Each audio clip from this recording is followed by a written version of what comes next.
Hi guys, welcome to the MMA UK BJJ show. So my name's Stoomboy as always.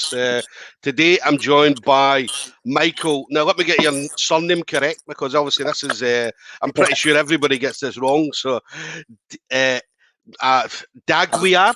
Have a go. Close. DAguiar. DAguiar. So Yeah, DAguiar. So Michael Fernandez DAguiar. So yeah, that's the one. so we're going to chat about Michael. Michael's a black belt coming out of the Zion gym. So we're going to hear a bit about Michael's journey. As I say, Michael started a bit late coming into jiu-jitsu, like quite a lot of people. Maybe not late, but obviously a little bit older than a lot of people that do start, or some people that do start. So we'll hear a bit about that. We'll hear some about Michael's competition experience. Michael's not just done jiu-jitsu, but obviously done a lot about MMA as well. So we'll obviously hear a bit about that. And then, yeah, just talk about his plans for the future. Michael's still very young, so I'm pretty sure he's still got a good few years left, but hopefully got a good few years left in jiu-jitsu. So we'll hear a bit about his plans on the future. So yeah, Mike, it's an absolute pleasure to have you on, sir. How you doing? Cheers, man. Thanks for having me on. Yeah, real good, man. Well, as good as we can be at the moment, but good. So yeah, I mean, obviously, talking point at the moment, then lockdown. Here we are, third lockdown. I don't see, like many guests I've had on or people I've spoke to, I don't see any end to it. I know they're talking about vaccines and stuff like that, but I mean, how quickly is the vaccine going to work? Do you know what I mean? I know they've vaccinated 10 million people now, so we've still got another. Right, isn't they? Yeah, so they've got another 50 million to go. So, but they're doing not too bad. So yeah, I mean, lockdown. I mean, how's it been treating you? Well, this is like lockdown 3.0, isn't it? This time, like third one, really. The first two, they feel like ages ago now, don't they already? But yeah, like I kind of was still, just like most people in jiu-jitsu, was kind of not really sure about what it was. Like anyone didn't really know what it was. So, because I was still training underground, like keeping things quiet and everything like that, throughout the tier systems and stuff. But then when he actually, when they said lockdown, we as a gym have done really well. We just like we said, you guys can't even go in and use it. That's it. We're not doing anything. It's just not worth it anymore. It's not worth it anymore. Yeah. And there was a lot of people, like doing their bit because people are bored. So they're trying to stitch you up and find out if you're training, if you're not around our area anyway. So it just wasn't worth it. And to be honest with you, it's all going to be training for selfish reasons. There's nothing to train for. I'm not teaching. It's just training for training's sake. So I have really followed the lockdown sort of process. And funny enough, like today's my last day of COVID as such. I got COVID. My mum, I'm staying with my mum, saving up to buy a house, and obviously COVID's hit and everything. So, but she works in a care home, and she brought it home, absolutely rife in there. And so I'm on my last day, so I can confirm it is a horrible thing. But to be honest with you, I don't know whether I'm just trying to be like positive, but I just feel like this might be the last sort of super lockdown. We might slowly end up getting out of stuff because of the vaccine, but who knows? In my own personal house, my mum had the vaccine and she had very minimal symptoms. I didn't have the vaccine, and I know I'm a man, but I thought I was going to die, so it wasn't ideal. Yeah. I mean, it's funny. I mean, we spoke about this before coming on air. It's funny that it's hitting people differently. I mean, you can have like yourself, obviously a healthy young guy. You can have someone same age, healthy as well. Yet it'll hit them badly. People can pass away and stuff like that, and other people will be absolutely fine. I mean, what do you think? I mean, why do you think that is? I mean, Mate, any thoughts on that? It's the weirdest. It is literally the weirdest thing in the world. Like, I can only talk about my own house. Like, and from my house, I would say to people, if you get offered the vaccine, go and get it, because I've seen firsthand that it works. Number one. Yeah. Right, my mum can't see in the dark all of a sudden and shit, so nothing's happening side effects right to her at the moment. Yeah. And then, like you said, I'd consider myself like on the healthier side of life, and at one point I was properly like struggling to breathe and couldn't stand up for like 10 minutes without feeling real dizzy. Like, hit me quite hard for 2 days.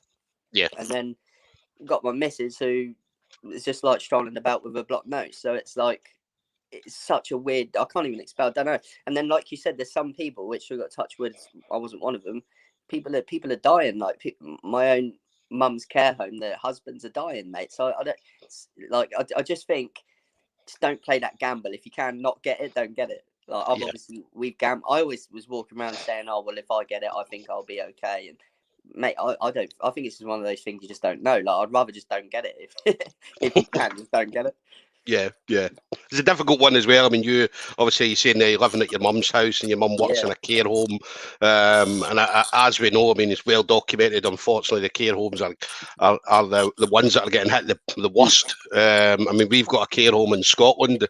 I think you had 43 cases, I think. 10 people died, 28 staff, and the rest were all obviously residents. So that just was yesterday, I think it was, a couple of days ago. So so it's quite bad. Definitely quite bad. They all like, they had the vaccine. It must have been about a month before it all went off in there. And to be fair, not a lot of the residents have died from it. So the fact is, I mean, the vaccine, from what I can see, appears to be working. That, like, I think we just got now it's just a waiting game till they can stick everyone with a jab. Do you know what I mean? And then we'll be allowed out. But at least that's something to look forward to. The others, we were just like, it's kind of been a guessing game, and everyone thinks they're into politics and they all know the answers, and we're all fucking, it's so boring. Like, I'm a big advocate of Facebook. I think Facebook can do really well. It's helped me in my own career, and but then on the same side, I'm blocking mates who I've known for so long, because I'm just like, mate, you are talking just like making me angry. I'm not even seeing. Yeah. I'm thinking face to face, you're such a nice guy, but it's just talking shit. Everybody's a fucking scientist on Facebook.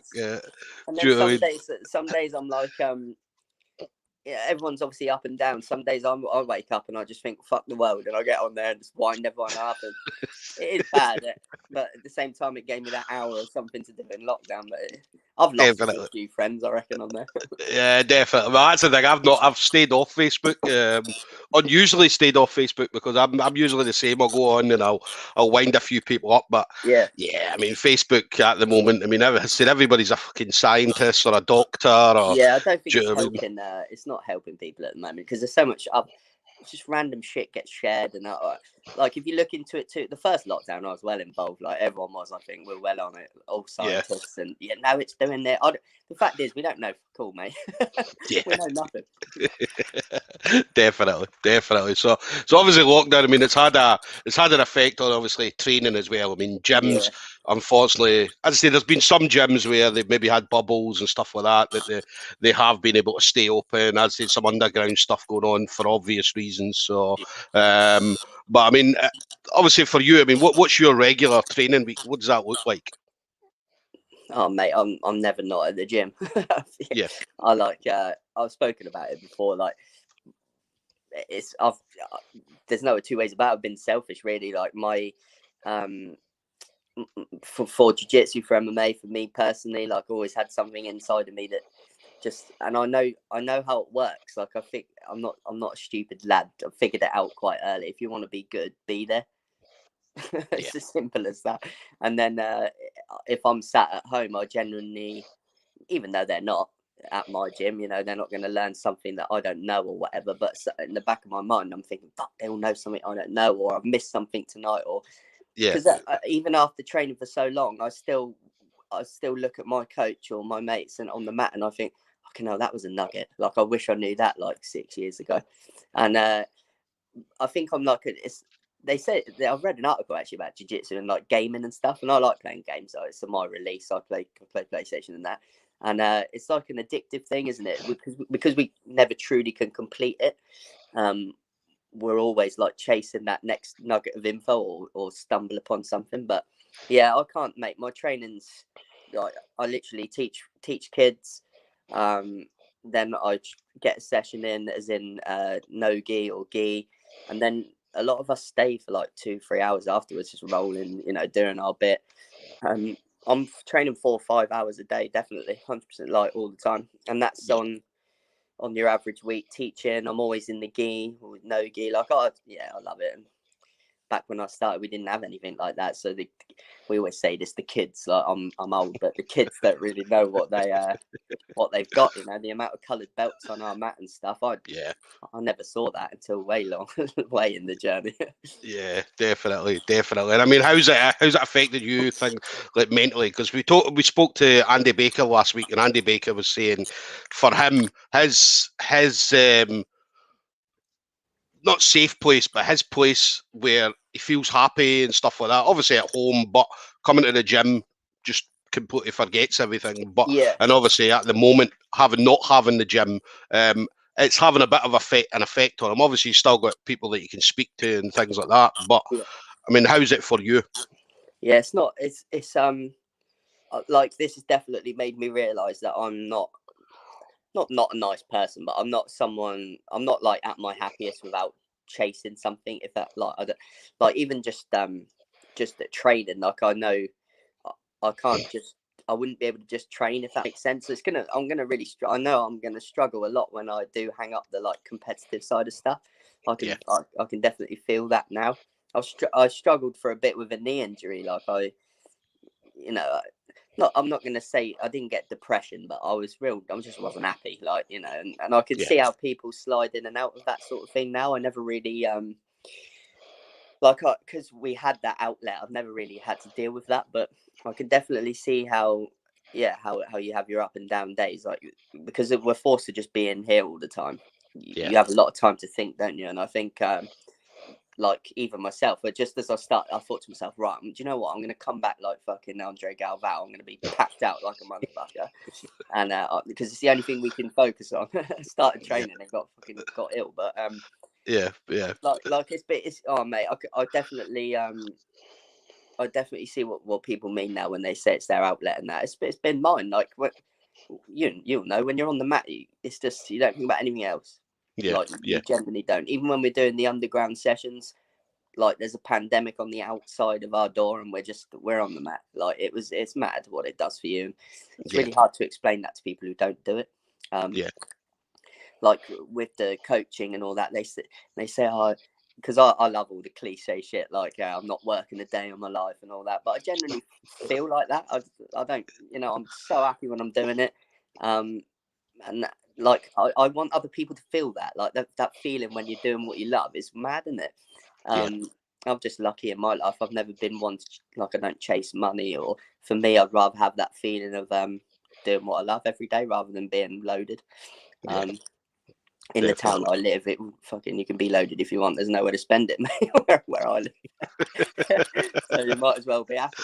And we take it for granted sometimes. I mean, obviously before the lockdown, I mean, there'd be times where, I mean, I've been guilty of it, where I've not went to training and stuff like that, and I've been like, I'll go tomorrow, I'll do this, I'll do that. And then obviously now the lockdown, now we're not allowed to train, you're like, fuck, I wish I was at the gym. So 100%. Like, as a coach, I coach the MMA lads and the young guys and that, and I, like, it's only because I do it naturally, but I just wouldn't sit at home. I can't do that. If anything, I need to, not now because I don't want to because of COVID, but when we go back and we're there, I need to have, like, a day where I don't go in, so I am with my family and stuff, because it's every night, and it just comes first. Like, my missus knows it comes first, or our jiu-jitsu comes first, and unfortunately, like, it just does. Like, you can't really help it.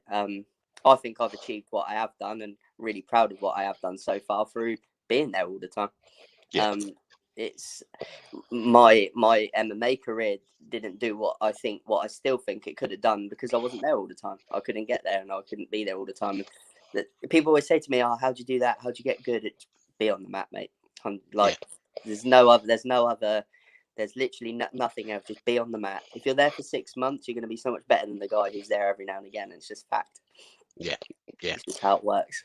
Definitely. And that's what they always say, the mat never lies. So as you said, you could have two guys exactly the same, start at the same time. One will maybe go twice a week, another one will go 3 or 4 times a week. So obviously the 3 or 4 times should be on paper, should be better at jiu-jitsu than the other one. There's some talent, there's some freaks out there, as you know, like, they'll just come along, like, you think, fucking hell, how long have you done jiu-jitsu? And they're like, 6 months, mate. And you think, wow, you could be incredible. You could be amazing. But they let life, you know, they're not on the mat as much as they could be. Or maybe some people just don't have aspects of competing in that, which is another thing. But I like this bit. I love doing this because it reminds me, like, it's been so long. I've literally, I mean, because I do jiu-jitsu or cut hair. So my actual jobs, I've been fucked for a year and a bit. Like, I can't do anything. People say, "Oh, have you seen this instructional?" And a few weeks back, I was like, "Mate, I can't watch any jiu-jitsu. It's just pissing me off." But like, doing this reminds me of, like, fucking how good it is. Yeah, see, I've got a lot of friends in the States, so because obviously I've been over there training for a bit.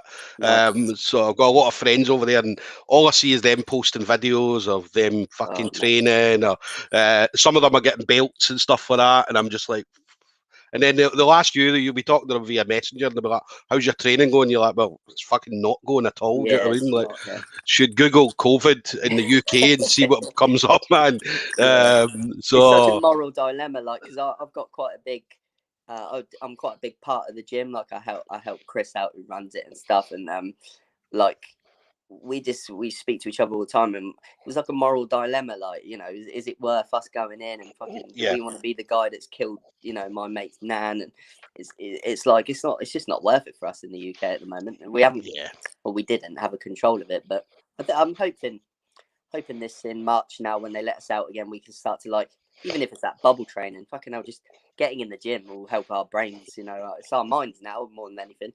Yeah, definitely. And then, obviously, for you, then, so jiu-jitsu. So as we mentioned, you started about early 20s. You started, so 21. I was about 21. Yeah. So how did it all come about for you? So I've always used to watch. I don't know if you ever, like, Eurosport was the channel in it back then. You ended up on Eurosport and K1 and Pride and fucking UFC. So my dad used to watch, used to be like a Matt Hughes fan, and used to stumble upon all those. Like, I used to follow it. Used to not avidly. I've always been a footballer. Like, I was a football player. That was my life. Liverpool fan, Liverpool tattoo. Families from there. We were like, you know, I could name every footballer, but I couldn't name every fighter, for example. But I always had, like, an admiration growing up. I was like, fucking hell. And then my dad was, and his brother, just notorious, like, street fighters, basically, because they had to be Portuguese and growing up in South Africa and all this kind of stuff. And always hear stories, and it was always something that I thought, because believe it or not, I'm not a big fella now, but I was even worse, mate. I was like fucking Aladdin when I was younger. Like, a lot of people call me Mowgli. I was fucking tiny, like little Mowgli. And it was only until I went to uni and started drinking beer and having microwave meals that I found out that you could put weight on. You know, I was super skinny and quick on the wing and all that, you know, tricky player. I didn't know anything other than football, and I always had this, like on nights out, I'd be the fucking yappy one, like, fucking come on in. And then I you know, one night I thought to myself, do you know what, if it actually kicked off, I'm done in. I'm actually done. If I can't push my mate in front of me, I'm done. And like, so I'll be honest with you, I started, like, I had this real, like, anxiety about fighting, to go to an actual thing, but massive admiration, and ended up going to uni, and I was never worried to have a fight, even though I couldn't fight for shit, which goes back to that Joe Rogan thing. Like, you are actually an idiot, aren't you? Like, when I think back, you are an idiot. Like, I used to have fights and I didn't have a clue how, and it's embarrassing, really. But I went to uni, and my mate said, do you want to do this grappling in the garden? And I was like, if you want. So I went there, and he obviously smashed me all over the shop and rolled about a bit. And I've never had a feeling of, like, you know, if you lose at football, you're proper angry, aren't you? You just think, fucking, the day's ruined. I lost at that, walked home, I thought, fucking, that was well good. So it's like, it's a really weird thing, isn't it? Because then that same feeling then lasts for 6-7 years. You just get smashed up, you go home and think, yeah, that was well good. Which you can't really explain to people, but it's like it's an addictive thing. And it just went from there. I just kept going, and I can't explain it, man. I just love like grappling. I was always brought up rough and tumble, you know. My dad throw me around and played rugby even though I was small and all that stuff. So I wasn't ever scared of it, but I didn't know how. And then I found jiu-jitsu in Southampton. We did a couple of garden sessions. And he wasn't even a belt mate. It was just literally two lads having fun, you know. Yeah, And we come back to Andover, and there was literally nothing. No Brazilian jiu-jitsu. Ended up finding a Japanese jiu-jitsu club because it had the name jiu-jitsu in it. I thought, right, let's go and have a go. And in Andover, I don't know, Andover's like fucking tiny, mate, so everyone knows everyone. Oh, I saw you did a bit of grappling, come and have a go at this. And ended up going there for like 6-7 months, and just that was pretty much, it's like meeting up in a hall and everyone just put some gloves on and beat each other up. And Andover was really desperate for something like decent. Yeah. Never come around for so many years. Yeah. And then it was all around the same time I ended up hearing whisper that Chris Duncan Smith, the guy who runs Zion, was doing he's going to put on a Brazilian jiu-jitsu session in the gym. So I was like, fuck, that's what Royce Gracie does. I'm in. Yeah. Ended up going with like a white, but you know, them like extra large white belts down to your feet, and just fucking, I think I've got like one picture of it.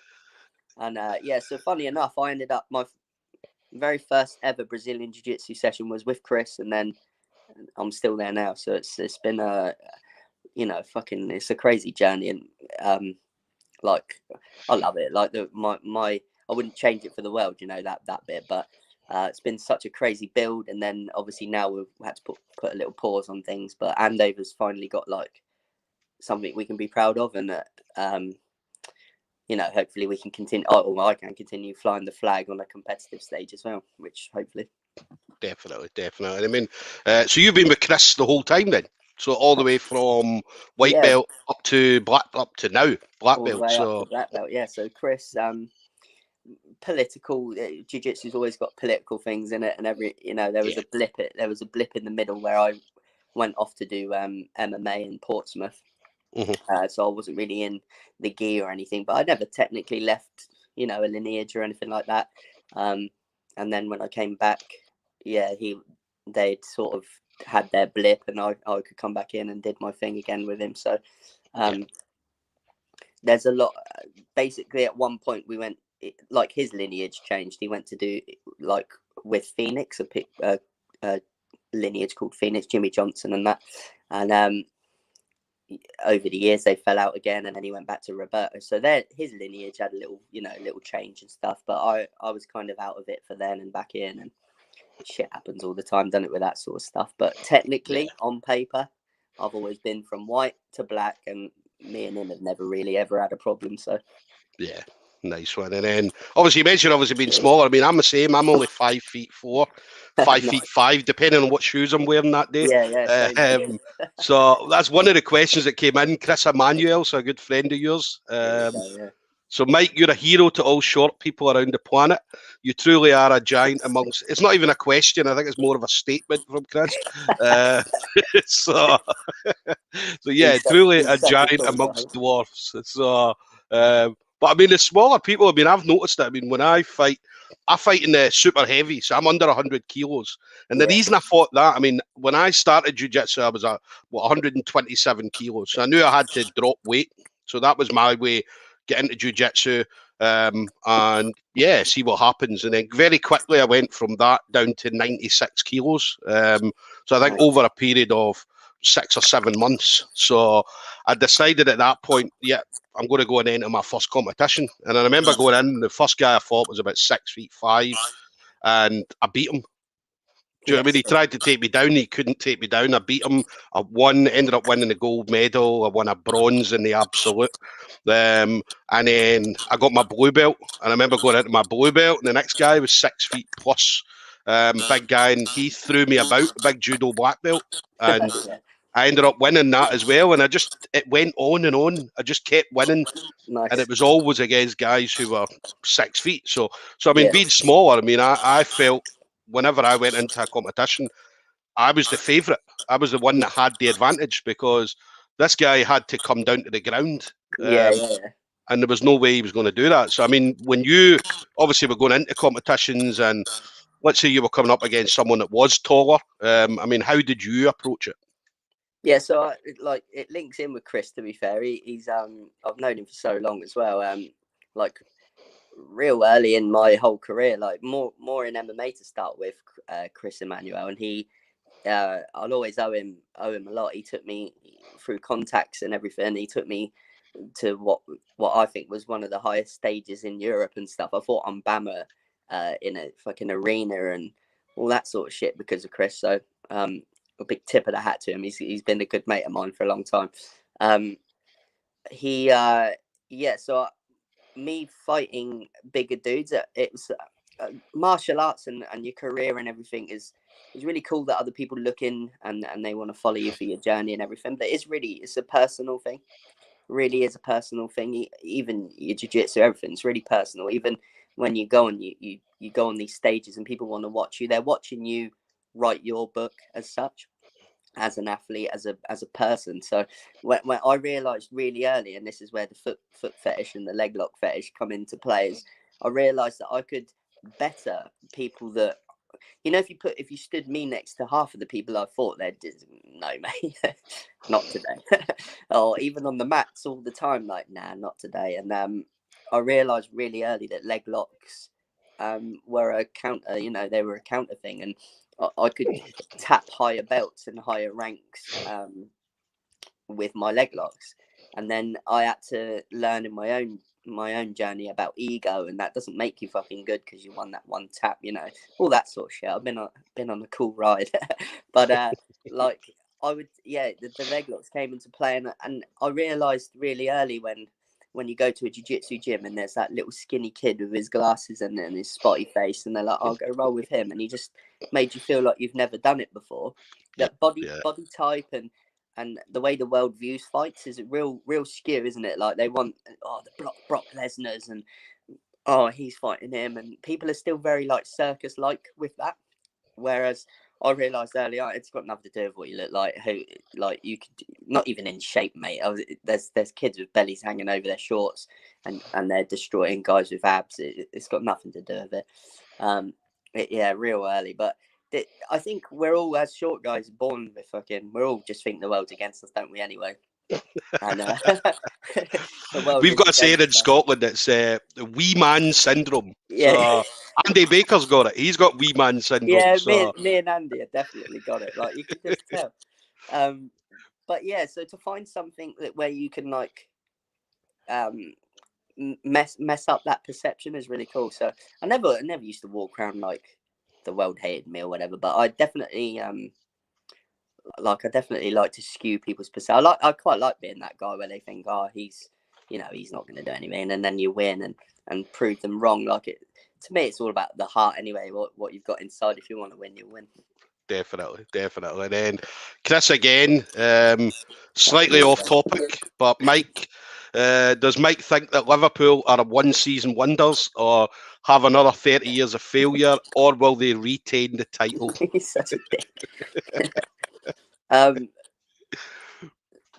think actually, it's quite sad that people weren't able to watch Liverpool live and do all that sort of thing. We waited a long time for them to be doing what they were doing, and I don't care what football fan you are, but if you watch what they did, last year and the last 3 years, it's been ridiculous, really. But he's taking the piss because obviously we're having a bad mix of it. But I just think a lot of things, a lot of injuries and that. But if you want to really go football wise, I actually think Klopp does this to a lot of his teams. He drills them into the floor, and after you get to about the 4th, 5th season, they just can't continue anymore with the way he wants to play. So I think we've hit that a little bit. 21 different partnerships at the back and whatever, but I still think Liverpool under 23s would hump Crystal Palace any day of the week, Emmanuel. Nice one. Then somebody sent me a WhatsApp. So because normally they put the questions on here, but this person wanted to remain anonymous. So let me see if I can find this question that they asked. So yeah, they wanted to remain anonymous, but it was to do with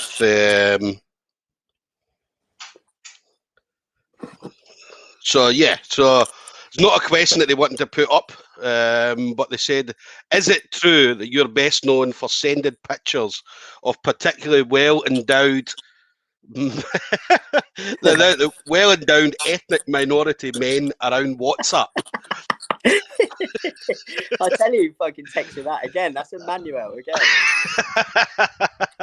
So yeah, they wanted to remain anonymous. So yeah, they set that up. But yeah, but then Chris is also saying, joking aside, Mike has achieved so much in 8 or 9 years that we've been friends. Proud to be his mate, top guy, and a true martial artist. So, yeah, love that. Cheers, Chris, mate. He's a good guy.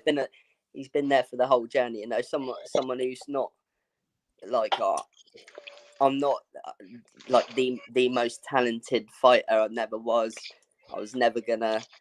I wouldn't say never. Like I was never gonna reach the heights that fucking UFC and all that stuff because I just wasn't. I didn't have other areas in my life sorted out for it. I know what would have been needed and stuff like that, but I think I probably overachieved in MMA.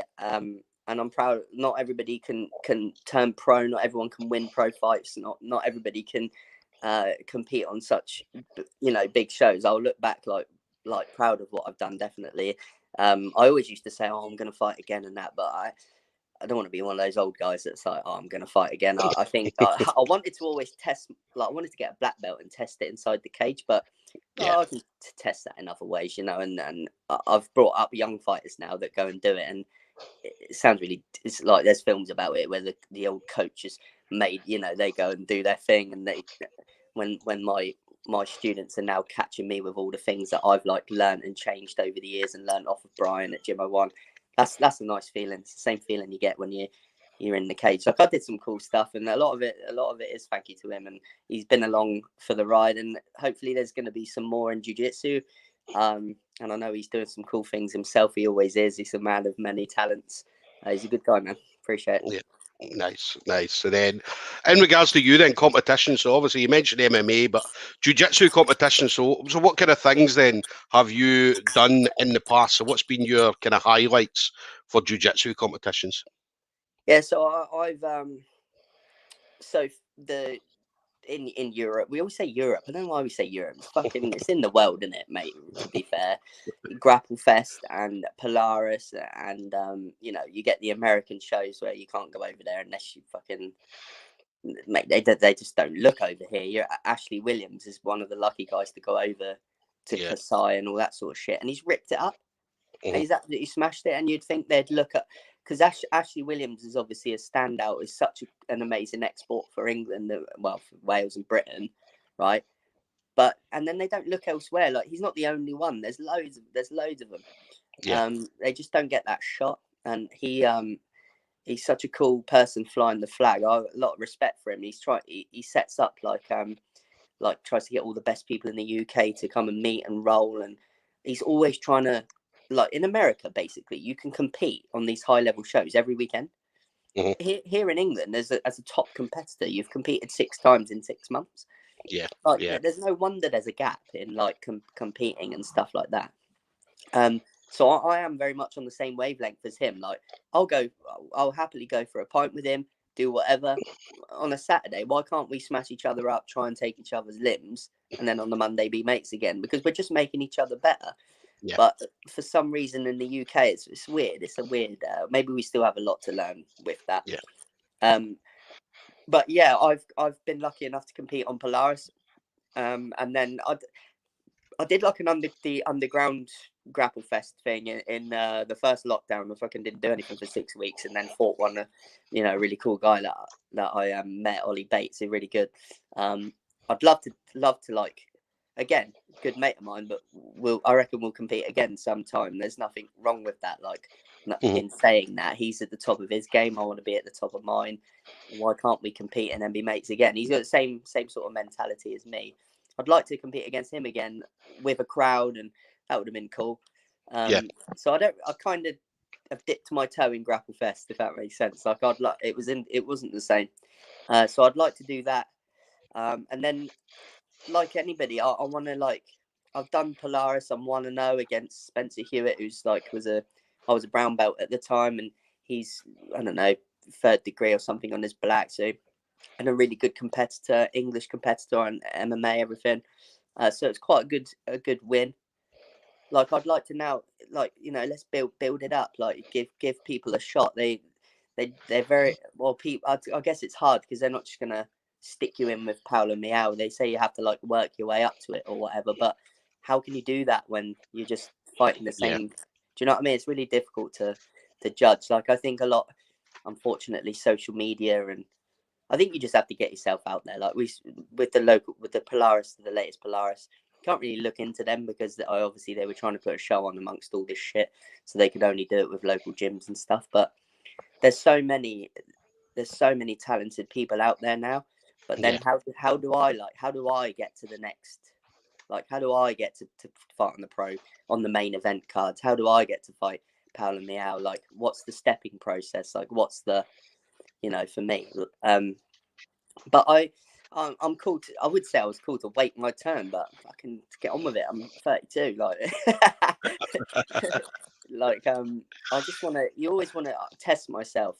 It's weird. My mentality for jiu-jitsu is so different to when I fought MMA. I wouldn't have said when I was fighting MMA, I want to fight the best guys. I was still a bit, maybe I didn't believe myself as much as I should have. But in jiu-jitsu, I believe in my skill set. I believe that I could be up there messing around with these guys. Not just me, there's loads of us, but we just need that like chance, like that one shot, you know.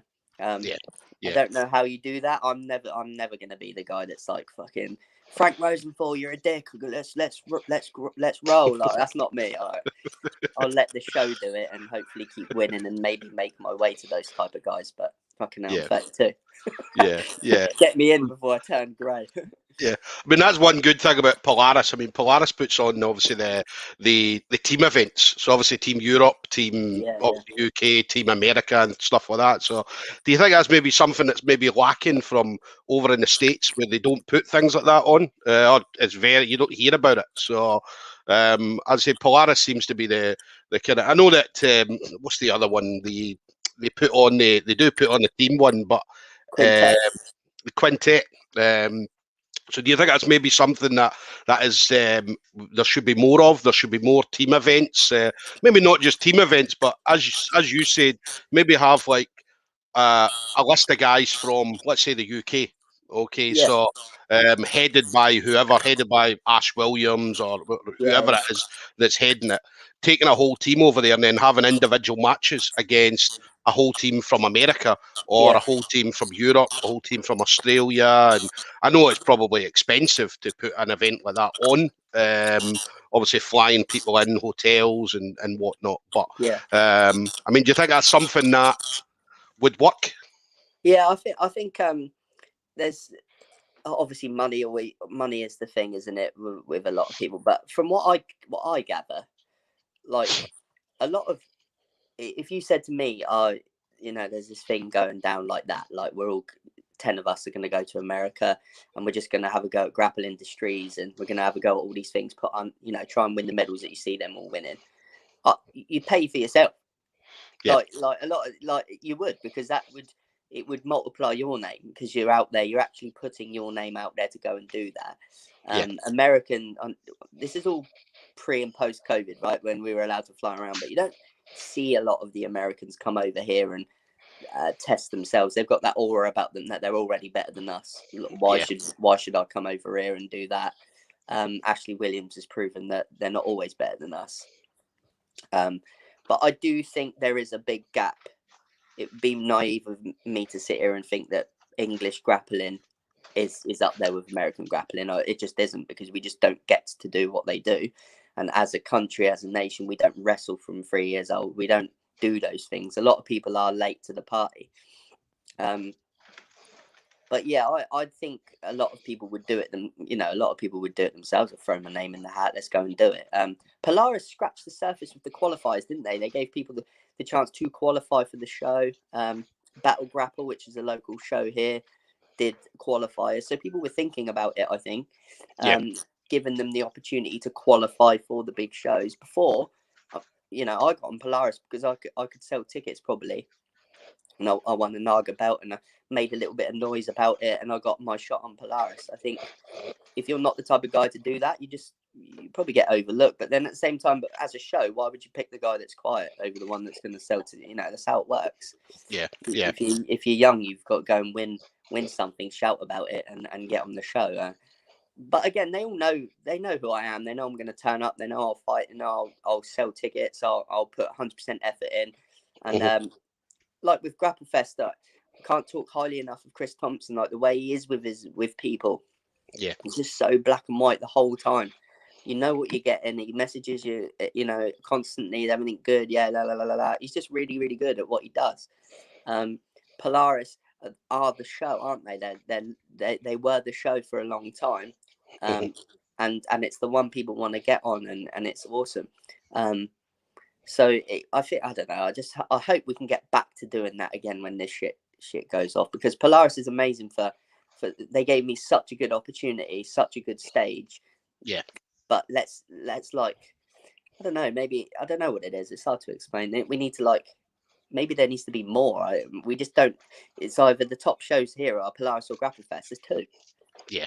Like, it just needs to be more. Like, give people It's not that it's not hard, because it is all money and stuff. But I can name so many in America. Like every week, I can go to one that's prestigious.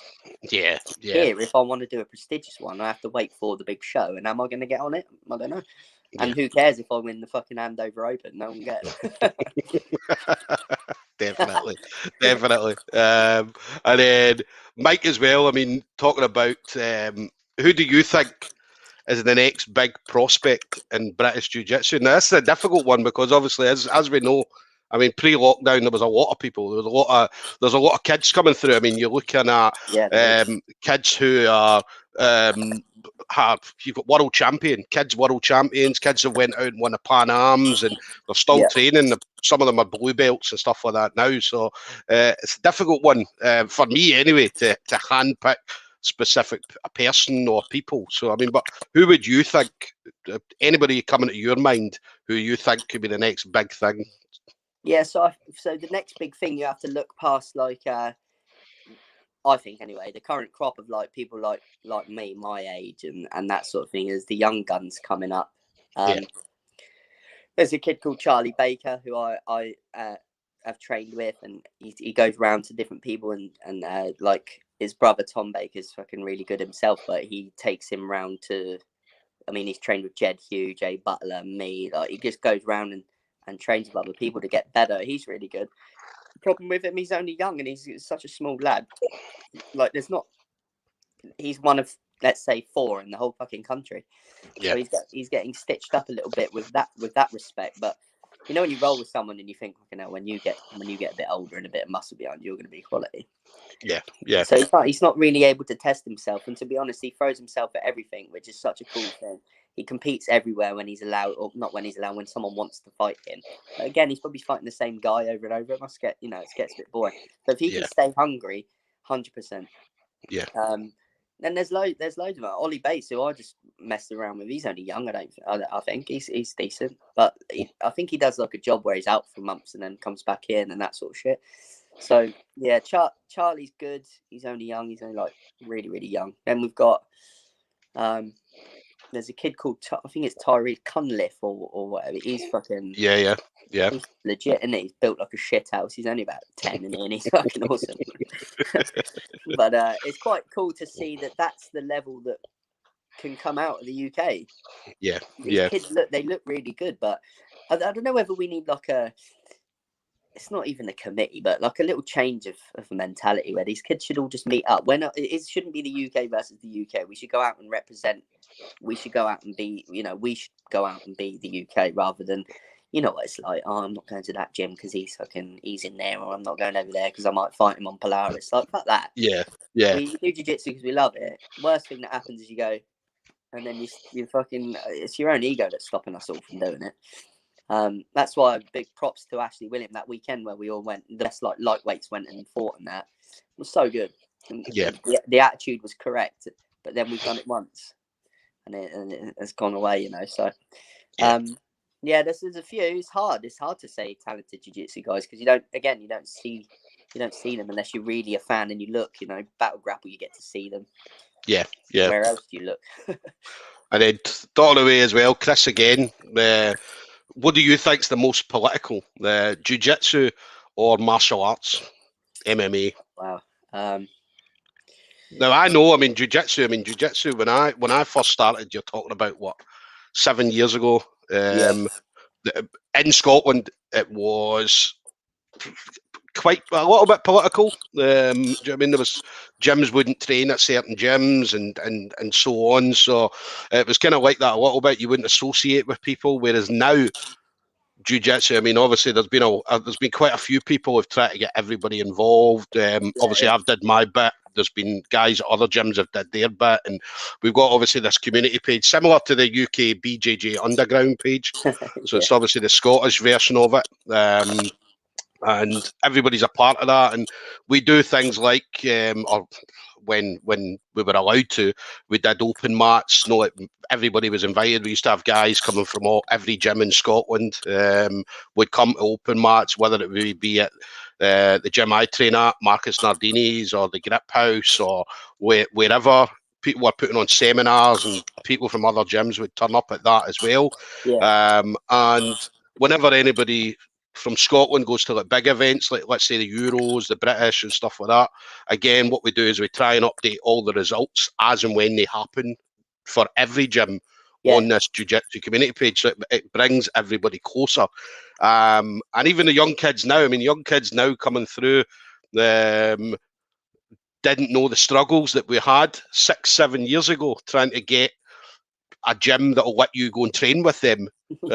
Whereas now you can walk into any fucking gym in Scotland. So there's not really a political scene in Scotland anymore. I don't think there ever was. There probably was to a point, but as I said, it's kind of gone now. As I say, we all train wherever we want.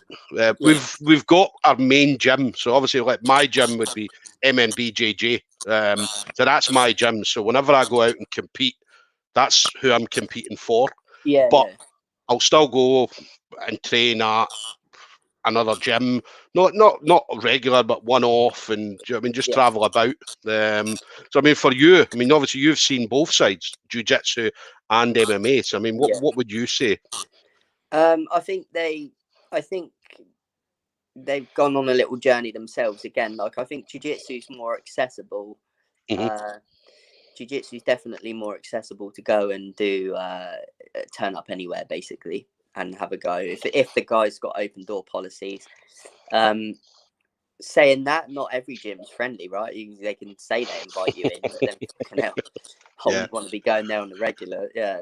MMA is a little bit more, for some reason, even the amateur level MMA, like something that stuck in my mind was you can't play MMA, which you can't really just dip your toe and have a go. So with regards to MMA, I think very rarely saw strangers come in. Very rarely. I mean, a lot of the people have pro classes, so no one sees the stuff they're doing in there and all that kind of thing. So MMA is a lot more. I think it's a lot more political. It's a lot more gets made out of MMA if you're noisy as well, like fucking, I'm this team and you're not coming in type thing. I think. Jiu-jitsu's politicalness comes from whether the black belt's a helmet, and it's as simple as that. Like, just because you're wearing a black belt doesn't mean you're the fucking man and you get to just dictate the way shit happens. I mean, we've always had an open door policy. The only reason you wouldn't come to our gym is because you believe something you've read, heard, or whatever, because we always have an open door policy.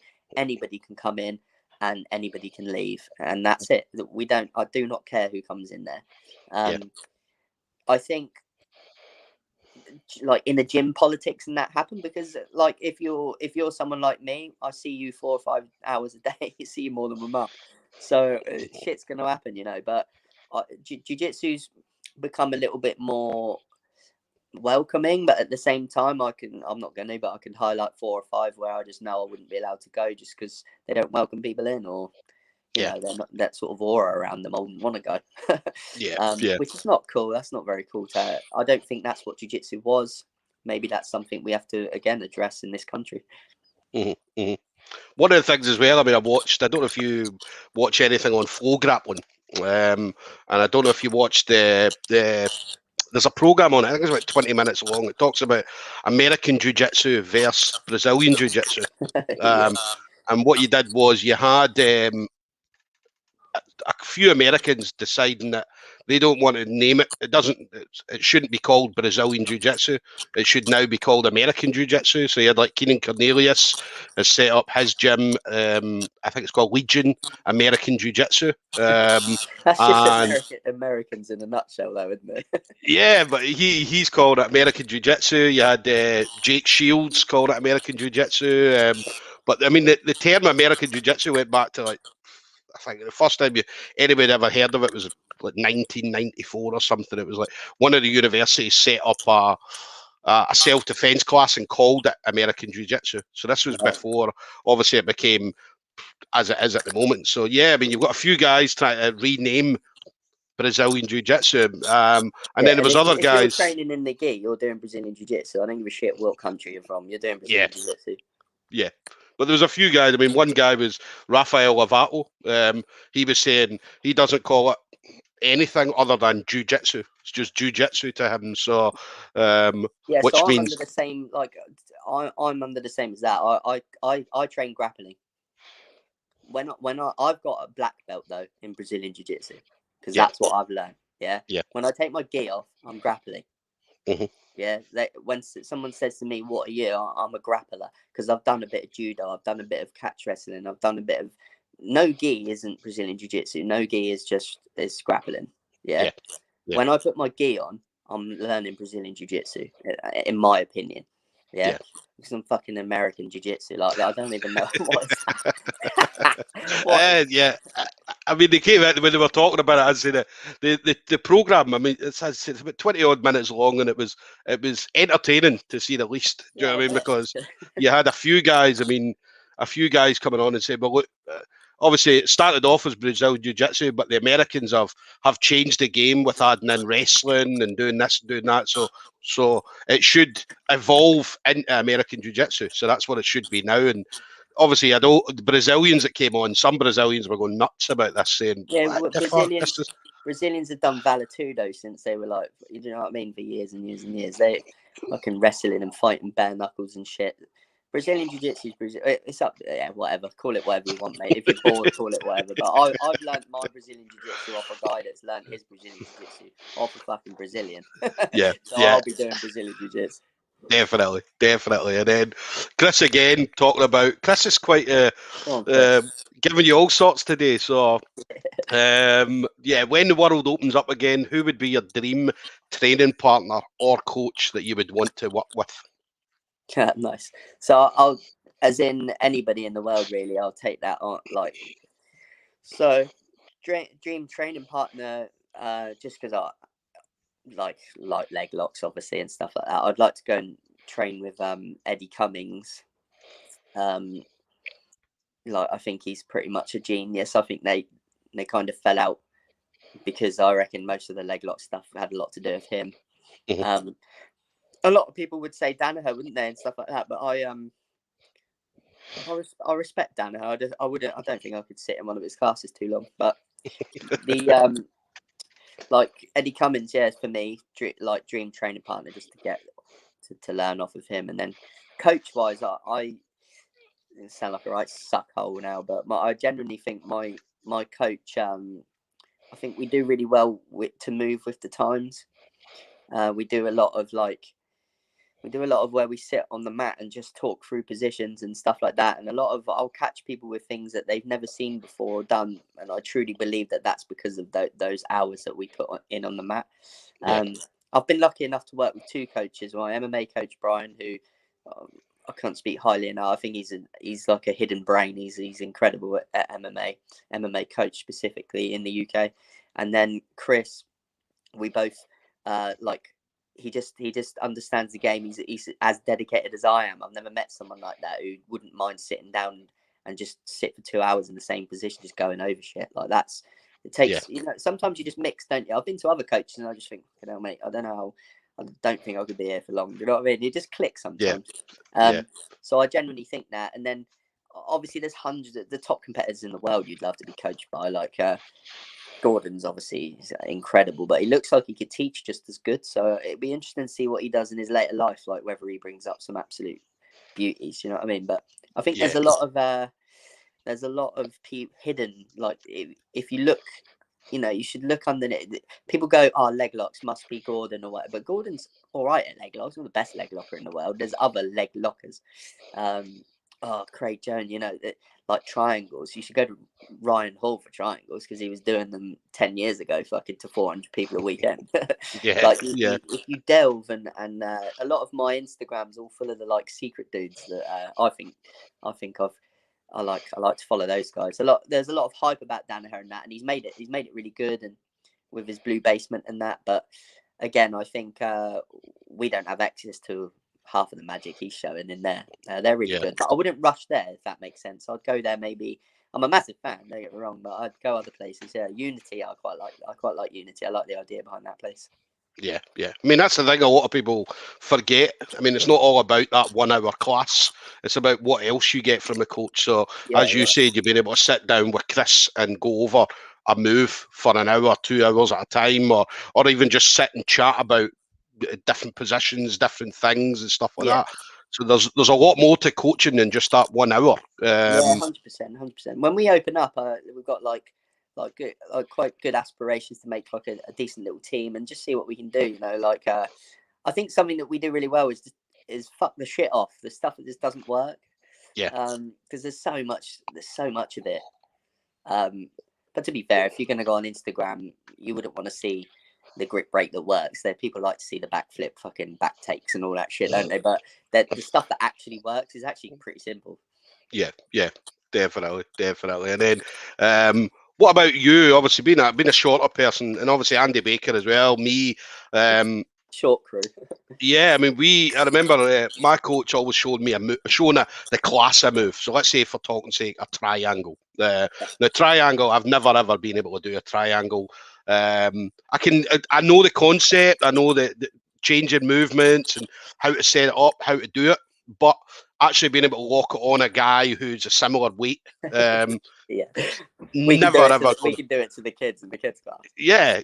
And I always say, see if there's ever a day where I put on a triangle on someone in a competition and it actually goes on, that person's not waking up. Definitely not. So, so I mean, when you get shown a move, how do you adapt it for your style, or does Chris kind of come along and show you, well, look, you can change it and do this and do that? I mean, how does it? So we, I just think we work really well together. So like, Chris is notorious for example, if anyone comes in the gym, brand new face, it'll be me who speaks to them. Chris is fucking upstairs right at the back, as far away as possible. Just because he's just old school military and like he just that's just who he is, right? So I do the social media stuff, I do all the like that side of things. Whereas when people say, is he actually good at jiu-jitsu? He's fucking good at it. Yeah. But he's just not that guy that will welcome you with open arms if he doesn't know you yet. One of those guys, right? We're all different. Whereas I'm the guy that if someone's asked 4, 5, 6 times, Chris, how the fuck do I do this? How do I do this? How do I do this? He's actually really good with beginners. Like, he's actually quite calm with them. But the more, if you should know how you're moving and you're not, his patience is pretty thin, I think. Whereas I do approach it a little bit differently, where I'll say, well, why don't you try this? Mm-hmm. And I think that comes from being a smaller guy, because Chris would have never been able to do a triangle because of his legs, never been able to close his guard, shit like that. Whereas I've been there, I'm like, well, I don't close my guard, but try and pass it. Yeah. Do you know what I mean? Yeah. You learn, jiu-jitsu can be changed for everybody. We've seen people with some real difficulties get to blue belt and stuff like that. Jiu-jitsu can be manipulated, right? And yeah, so I think we just work really well in that respect. But with regards to me, he's more at me with, he just says to me, if I was in phenomenal shape, he thinks the world could be my oyster. Mm-hmm. So I'm always have been notoriously lazy with that side of things. I just don't have a hunger for it, mate. I mean, we're in like day 700 in my house and I still haven't been asked to do weights. Like, there's the one thing I can do and I'm not doing it. So it proves how much I like it. But that's sort of his sort of thing. And then again, if I say to him, oh, have you seen this? Or what about this? Or say I catch him, that next half an hour will be why? Is it worth it? Does it work for everybody? Can we teach it? Can we slot it in? That's how we work, and we've just sort of fell into that. It's not just me. Anyone catches anyone. How did that happen? Why? And then I do again. I think because I don't miss a beat, I see everything. I fucking well up with the times. There's things that we do in my gym that I don't think that other people are doing, and that's got to be around the country. You know, everyone's got their things they do, but I truly believe because we have that mentality of we can also learn off anybody. Mm-hmm. Anybody, like, I do. There's a woman, right? It's purple belt, Antoinette. She does some fucking crazy shit where she puts her leg up in your guard, right? Which is like a no against leg lockers and shit. Try and get in on that leg. It's just not happening. She's refined that so well for her. So who am I to go? No, don't do that. Yeah. It's bullshit. So technically, on the beginner, I'd say don't ever do that. But she's a purple belt. She spent a long time refining it. I can't catch her in it, and that's my thing. I love doing it. So she's worked it so well. So there is no right and wrong, if that makes sense. There's definitely things you can do to show beginners not to do in the beginning, but when they're well on their journey and they say, "Oh, I do it like this," who am I to go, "Oh, no, that's wrong"? Yeah. I could say, "Well, I don't do that because." X and X, or because my fucking legs are 2 inches. But yeah, in short, we always change things up, and I think, again, that's just whether you're a good coach or not, is whether you have the ability to say, well, we're going to teach triangles tonight. I don't teach the triangles, neither does Chris. A guy called Joe teaches our triangles because he's good at them. Yeah. That's how we work. Yeah. So it's just everybody doing something that they're good at as per the team to then teach, obviously, the class and things like that. So yeah, like with closed guard, there's a kid called Joe in our gym who's worked for the last year and a bit in closed guard, and he knows so many setups, watches a lot of Neil Melanson, and he teaches some cool shit. So we learn off of him. So why wouldn't he take the class rather than your generic, oh, let me teach triangles. Oh, sorry, I can't close it tonight on this fella. Like, that's bullshit. So let the guy who's good at triangles teach triangles. That's very much how we work. This again, it's ego. I hear a lot of stories about fucking hell, people that just wouldn't let that happen, but I don't give a shit. If it's helping out the class and he's better at triangles than me, why can't he teach? Yeah, definitely. And then for you, obviously black belt now. You've got your black belt last year. Yeah. What was the feeling? Fucking twice. So what was the feeling like then, Mike, when you got the black belt? Because obviously a lot of people in jiu-jitsu say that's the goal. Other people say the goal's further than the black belt. So so obviously for you, a massive thing getting a black belt. So what was the feeling like when you got it? I mean, did you expect it? Did you know it was coming at that point? Yeah, so you had Roberto on, didn't you? He obviously gave my black belt, and he told a story about when he recently promoted someone and fucking started crying and everything. That was me. And it was I didn't expect it. No, like, I knew it was coming around this time. And one thing about our place is he just won't give it to you if you're just not ready for it or you think something's up, And in the past, he's learned a little bit about giving people black belts, and maybe they're not deserved it, or maybe they're not ready for it ego wise, or something like that. Anyway, so I knew when I got mine, I'd do my bit, and I always had that in my head. I think, fucking hell, mate, I've like tapped 4 black belts, competing. I'm in here, like, what have I got to do, But and then in the back of my mind, I thought, well, with COVID, I could be a 10-year brown belt here. This is fucking what's going on. But I think I learned towards the end of purple, your belt doesn't really mean anything. It doesn't really mean anything. I think it means more to other people. So when they see me with my black belt, they think, oh, he knows what he's doing.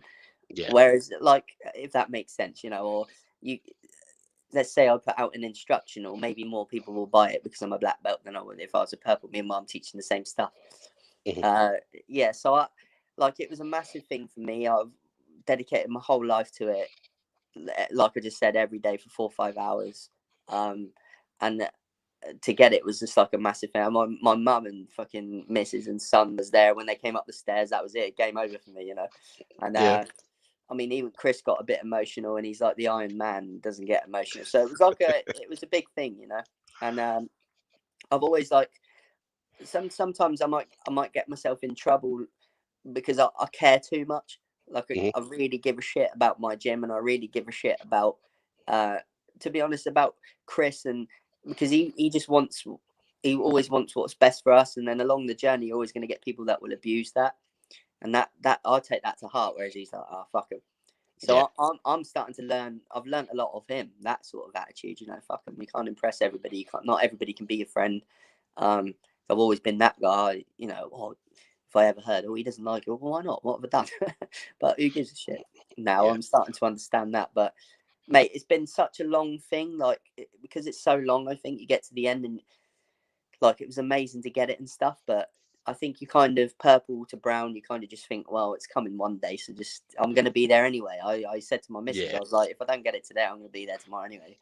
But it was an amazing thing, man, and I got my dad's name on it and everything, and it was fucking so cool. But unfortunately, I've not been able to real wear it in yet. But I think I want to I just want to be someone from shit little town that went out and competed at black belt. I want to go and win some shit at black belt. I know I've done it at purple and beaten them, black belts or whatever. But I want to go and do it like the Euros, and I've never done IBJJF. Well, fuck it, I don't really like it that much. But I want to go and do that, and I just want to collect shit and make a good name for our gym.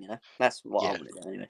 Yeah. Well, the one thing about IBJJF, as you probably know, it's fucking expensive, man. It's expensive, and don't get me wrong, right? It's expensive, but I mean, for you to be an IBJJF champion, whether it be a British, a Euros, Worlds, or whatever, I mean, it's probably the highlight in a lot of people's eyes. That's the one competition that people want to win. Do you know what I mean? I've been fortunate. I've won an IBJJF comp twice. I won the British and I won the London Open. So it's great. I mean, see, getting your medal on an IBJJF podium and stuff like that, and then been out to the Euros a few times, went to the World Masters, and nice. I mean, there's nothing like it. I mean, you go and there's, especially pre-COVID. I mean, you were talking about fucking spectators. I mean, you go to the Euros and there's about 3,000, 4,000, 5,000 people watching you as you're stepping onto the mat, and you're like, wow. And especially you as a black belt, I mean, they hang around for the black belts. The black belts is even busier. It's mad, isn't it?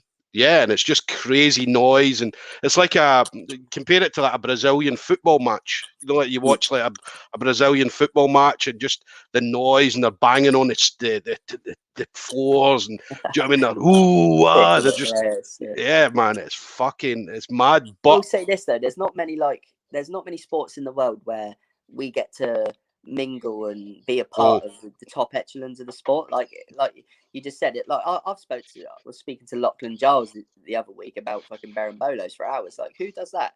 If I message fucking Steven Gerrard tomorrow, he ain't messaging me back. Whereas these boys, fair play. The community's quite open in that respect, and you do get a lot back. Like the Euros, you said, if you do well, I mean, you could be staring opposite. That is how essentially how you make a name for yourself. You've got to go out and do it.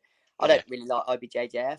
I prefer submission hunting, and I'd rather be 60 points down with 30 seconds to go and catch a heel hook or something. That's how I roll and fight, and that's just, I think maybe the MMA has made me go that way. And then at white belt, I got stalled on, and I just said, and the guy got up and celebrated. He won by an advantage, and it just puzzled me. It still puzzles me to this day. Like, you actually got up, like you just scored a goal. And you haven't done anything. So I was like, I'm out. I'm not doing that anymore. I'd rather tap and know I've lost. And some fella's like, yes, I've passed his leg. I was like, oh, mate, whatever. Yeah. But, yeah. So for Nah, me, ADCC, Polaris, Grapple Fest, all that the Nogi stuff is more my side of things. definitely. So yeah, I mean, that's hopefully, and I know that Polaris, well, Grapple Fest had an event at the start of the first lockdown. We know that Polaris have had an event on as well, a couple of events, I think. So fingers crossed, as I say, we're not too long out of here. So future wise, then, so obviously you talked about competition, but what do you see for the future for you? I mean, what would you like to see? So what's your motivations now? So I'm just want to get in good shape so that when we get back, we can, like, if there's a show, just get going, you know. So pretend this has never really happened. But I want to. I'm going to try use this next period, hopefully injury free. So I've had a few fucking knee injuries and that. Just go and make a name for myself at my weight. I just want to, you know, I want to put myself out there a little bit. So, Yeah.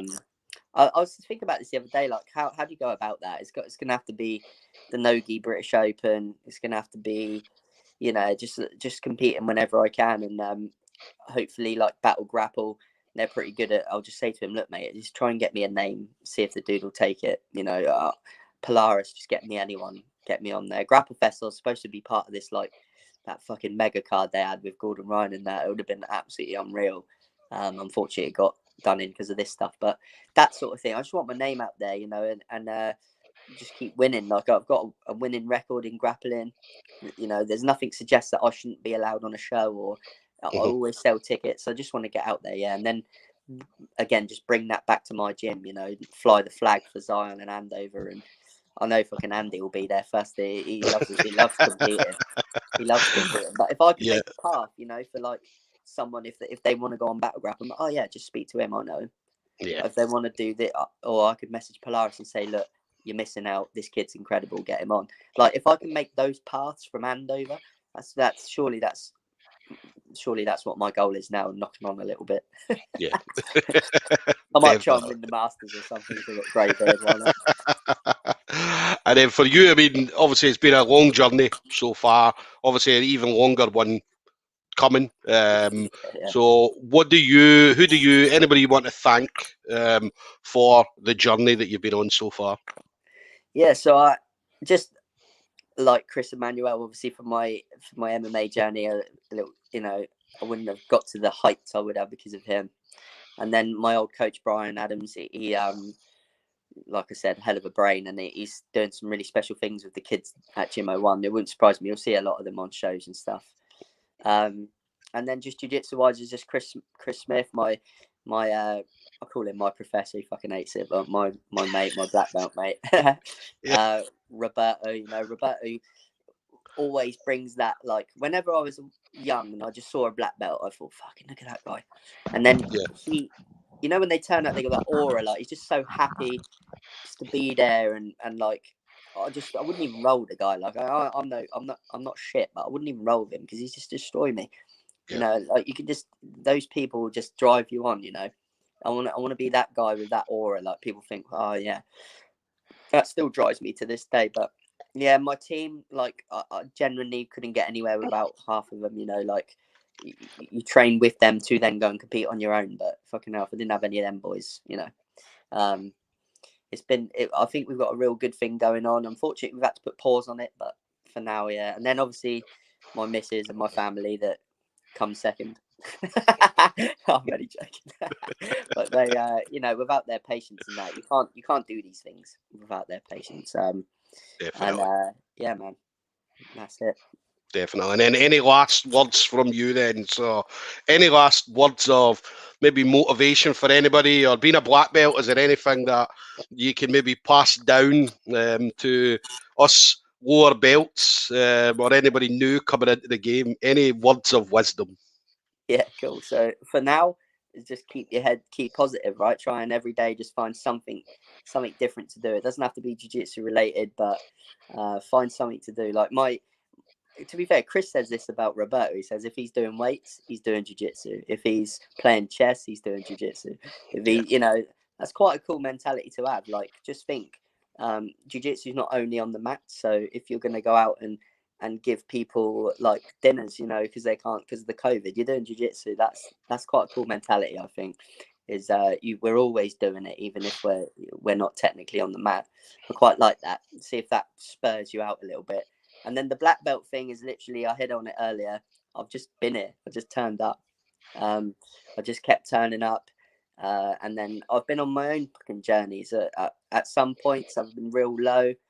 Some points really high, but jiu-jitsu always dragged me back in, you know, and like I've just always just kept turning up. So if you're one of them that's at home, you're like, oh, I fucking just can't get over blue belt. I can't. Something is missing. Yeah. It's probably not even on the mat. You're not getting it. You're not getting it for a reason, and that's something that don't think it's technical. Don't, you know, something's missing. So have a think why. It shouldn't always be your black belt to tell you, mate, you need to sort this out or this out. Now that I've got there, it's funny, you look back, don't you, and you see them all, like the blue belts and it is quality, but when you're one of them at the time, it is hilarious. You think so many things that just aren't relevant. Just keep turning up and find your thing. You'll get a lot further if you find that one thing, I think, anyway. Yeah, definitely. And stick for the ride, because it's the best fucking journey ever. It is. I mean, I've been, as he's 7 years, and I mean, it's been entertaining. I mean, I've been fortunate, being able to travel the world, and as I've been out to California. Here's me, 40-year-old, out in California, training with, let's say, Draculino, and training with Kieran Gracie, and oh man, it was absolutely brilliant. And as here's just me, this little guy from fucking Glasgow, mixing it with the elite of jiu-jitsu. So yeah, I mean, it's an awesome journey. But listen, it's been an absolute honour. Thanks very much for mate, really cool to talk to you as well. Thank you.